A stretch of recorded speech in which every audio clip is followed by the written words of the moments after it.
परमेश्वर की स्तुति हो। इस सुंदर सुबह में परमेश्वर के अति सामर्थी नाम में आप सभी को मेरा स्नेह वंदन। इस बुधवार की सुबह में पवित्र शास्त्र से मनन के लिए यूहन्ना रचित सुसमाचार 4 अध्याय 1 से लेकर 4 तक के वाक्य पढ़ने के लिए आओ हम परमेश्वर की शरण में जाएं।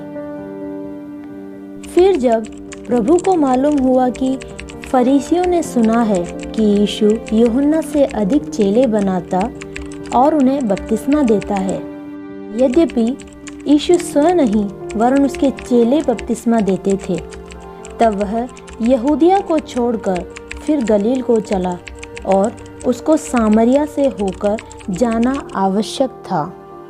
चौथे वाक्य को इंग्लिश में इस तरह लिखा है कि and he must need to go through Samaria. पढ़े हुए इस चारों वाक्य में व्यक्तित्वों के बीच में अच्छे दृष्टिकोण की आवश्यकता, उसी तरह व्यक्ति और देशों के मध्य अच्छे दृष्टिकोण की आवश्यकता व्यक्त रूप से बताई गई है। जब फरीसियों ने सुना कि यीशु यूहन्ना से अधिक चेले बनाता और उन्हें बपतिस्मा देता है, तो शिष्य को बपतिस्मा देने के लिए नियुक्त कर स्वयं यीशु बपतिस्मा न देते हुए एक अनूठे उद्देश्य की पूर्ति के लिए अन्य लोग जिस यात्रा को नहीं चुना, उसे यीशु ने चुना कि सामरिया से गलील की ओर जाना। हमारे मनन के पहले भाग की ओर हम जाएं। व्यक्तित्वों के मध्य अच्छा दृष्टिकोण। यीशु के लिए रास्ता बनाए यूहन्ना बपतिस्मा देने वाले के प्रति यीशु का दृष्टिकोण और उसी तरह यीशु के प्रति यूहन्ना का दृष्टिकोण हम वचन के गहन अध्ययन से समझ सकते हैं। दोनों ही इस सेवकाई में कंपटीशन नहीं कर रहे थे। यदि उन्होंने कंपटीशन किया होता तो फरीसियों की इच्छाओं के अधीन यीशु हो जाते। मैंने यूहन्ना से ज़्यादा बपतिस्मा दिया है, ऐसा यीशु फरीसियों के साथ मिलकर अपनी तारीफ करने लग जाते। किसने बपतिस्मा दिया और किसने बपतिस्मा लिया, इससे अधिक बपतिस्मा द्वारा हृदय के परिवर्तन को यीशु ने ज़्यादा महत्व दिया। इसीलिए उस सेवकाई को शिष्यों को सौंप दिया।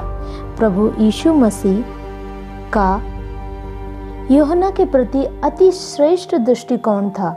यूहन्ना के प्रति अच्छी गवाही यीशु ने बांटी। स्त्रियों से जन्मे सभी में यूहन्ना से बढ़कर कोई नहीं। यही नहीं, यीशु मसीह खुद यूहन्ना से बपतिस्मा लेने के लिए तैयार थे।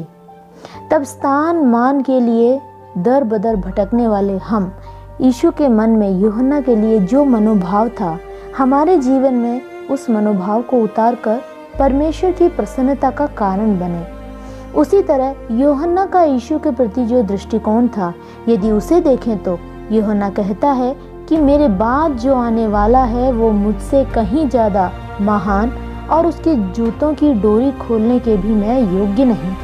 वह तुम्हें पवित्र आत्मा और आग से बपतिस्मा देगा। और यूहन्ना के यह वाक्य तो आकर्षण का केंद्र है कि मैं घटूं और वो बढ़े। प्रियो, कितनी ही अनूठी आदर्श हैं इन दोनों के मध्य। उसी तरह हमारे मनन का दूसरा भाग है, हमारे व्यक्तित्वों का देश के प्रति कैसा दृष्टिकोण होना चाहिए। इसका एक उदाहरण यीशु मसीह बताते हैं। वह वाक्य जो हमने दूसरे अध्याय में पढ़ा कि यीशु को सामरिया से जाना अति आवश्यक था। And he must need to go through सामरिया।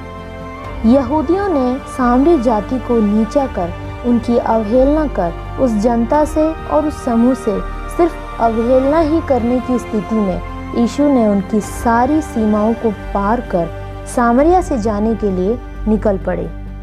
मनुष्य धर्म और रीति रिवाजों के अनुसार सीमाएं बनाता है, तब यीशु इन सब सीमाओं को लांघकर परमेश्वर के प्रेम में कोई सीमा नहीं, यह प्रदर्शित करता है।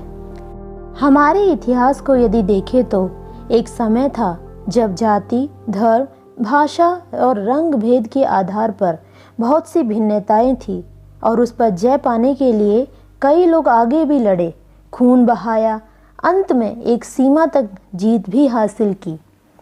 आज हम सभी क्षेत्रों में उन्नति को प्राप्त करके जब बैठे हैं, संपत्ति और सांकेतिक क्षेत्रों में उन्नत पदवी पर बैठे हैं, तब पहले बहुत से लोगों ने बहुत से पैसे देकर ख़त्म किए धर्म और जातीय अवहेलना और उन्हें दबाया जाना आज फिर से पहले से दुगनी शक्ति के साथ सर ऊंचा करके खड़ी है। गाँव में भी जातीय नाम पर फर्क करना शुरू कर दिया है। वो गाँव में भी नहीं, शहरों में, देशों में, अंतर्राष्ट्रीय देशों में अपना सर ऊंचा किए हुए है। ज्ञान की कमी के कारण आज मनुष्य ने यीशु को एक धर्म के अंदर कैद कर दिया है। वहीं यीशु सारे संसार के लिए साक्षात परमेश्वर की इच्छा से सारे लोगों को परमेश्वर के निकट लाने वे मनुष्य में आपस में अच्छे मनोभाव को पैदा कर देश देश का आदर कर सारी सीमाओं को समाप्त कर अच्छा संबंध स्थापित करने में यीशु आदर्श बने।